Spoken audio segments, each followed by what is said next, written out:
the last 100 years, there's been a recession every 6 years. In the Great Recession of 2008, 9 million people lost their jobs almost instantaneously. That's 6% of the workforce. Despite the high, almost all-time high stock market, we're still at 8% unemployment. 1 in 9 people right now are contract workers or self-employed, and that ratio is even higher for those with advanced degrees. So every job, virtually every job, is possible to be done by robots or computers, and certainly getting more and more of that way in the future. Here's just an example, an automated car assembly factory here in this country, almost completely robotic. These automated plants are not being built just in the developing nations. They're being built in China and soon being built all over the world. Combined with the advanced technologies, the 3D printing, the genetic engineering, these plants will be able to put into countries that can leapfrog the developing countries in production.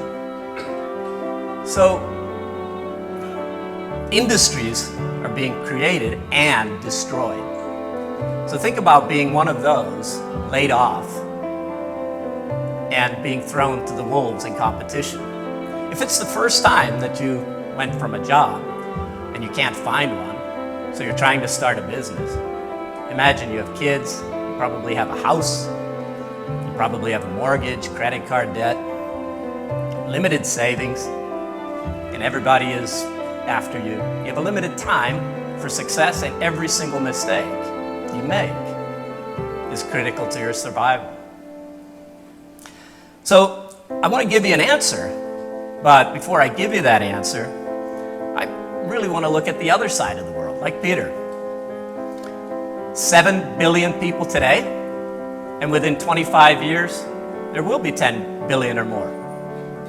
So that's not just people who can help, but people who need things, food, shelter, buildings. The urbanization, for example, in China, like here in Shanghai, the mega cities, is going to provide incredible opportunities for building, for technology, for all sorts of innovation that you can be a part of. So just a couple of quick examples. When the car was invented, you could get any color as long as it was black. Today, what do we have? Underwater vehicles, personal flying vehicles. We've got hybrids. We've got just a whole set of choices. Pretty soon, this will be the view from your own personal spacecraft. What about services? Education. Started out as the apprenticeship, a father giving a skill to a son, or a mentor providing their knowledge to a group of students. Or now 500 students in an intro to biology class at MIT.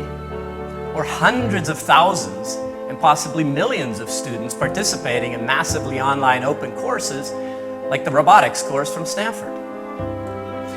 So there's so much innovation available there. Those 3 billion people, we cannot make and build enough schools and universities for them. So you'll have the opportunity to innovate in all these areas.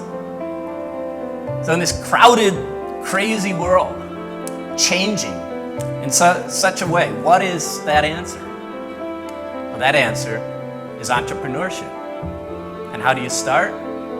Build a business while you're in school. So what is entrepreneurship? One of the best definitions I heard is, it's the pursuit of an opportunity without regard to the resources currently controlled. So what does that mean? Pursuit of an opportunity implies a process. And a process can be broken down, it can be learned, it can be taught, and it can be practiced. Without regard to resources controlled, most of the companies in the fastest growing Inc. 5000 group were started with less than $1,000 of founders' money. simple businesses like a lemonade stand can teach you the fundamentals of business, right? Selling. Nothing happens until you sell something. And that was actually a plaque that my father had in his office for the 25 years that we had an entrepreneurial company that disrupted the steel industry in this country. Supply chain management. Well, if your mom gives you the resources for the lemonade stand, maybe you can sell it for 5 cents, right? But if it costs you something, you need to do a little bit more.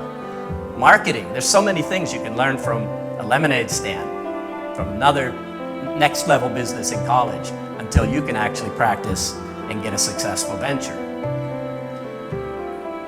Just like a sport, however, you can't learn entrepreneurship watching a lecture.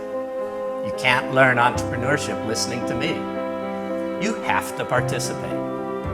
And the lemonade stand, the business in college, those are all the stepping stones toward running a successful business or getting great at a sport.